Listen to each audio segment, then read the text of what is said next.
Ni beg nombor 11, brand Sofin Tactical Flashlight. Okay. Maksimum lumen dia 4.5K. Dia boleh pergi 500 meter. Dia punya jarak suluhan. Okay. Body full alloy. Allahu Akbar. Body full alloy. Ada magnet. Bateri 6 jam. Boleh tahan. Okay. Ni brand Sofin. Sofin ni harga dia memang, jangan tengok pada harga lah. Tengok apa yang dia bagi. Okay. Tengok apa yang kita dapat. Okay. Nak tahu apa kita dapat, kena beli sebiji dulu baru tahu. Okay. Nak cerita dalam live ni susah. Kita kena beli satu dulu. Okay.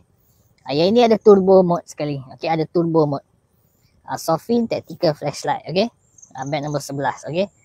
Jangan tengok pada harga dia ratus-ratus. Tengok apa yang kita dapat nanti. Okay. Cukup berbaloi. Cakap terus terang, cukup berbaloi dengan apa yang kita bayar. Yang ni paling laku. Ada 7 biji je lagi ni. Walaupun harga dia mahal. Okay. Tu dia. Yang kenal barang, dia memang beli. Okay.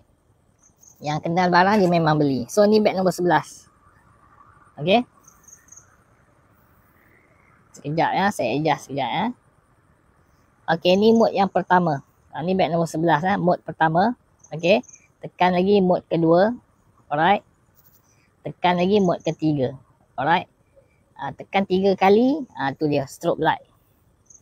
Okay. Tekan 2 kali. SOS.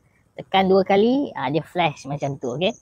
Untuk turbo mode dia. Ni saya ajar turbo mode dia. Daripada sini. Kita terus tekan button 2 kali. 1, 2. Ini turbo mode dia. Memang terang menderang lah. Satu jalan ni. Nampak? Memang padu. Okay. Dia punya lens tu bentuk bunga sebenarnya. Okay. Nanti beli nanti tahulah. Okay.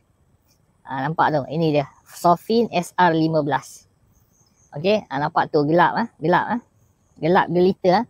Kita terus pergi turbo mode dia. 1, 2. Tu dia. Padu tak padu. Dah macam lampu stadium. Okay.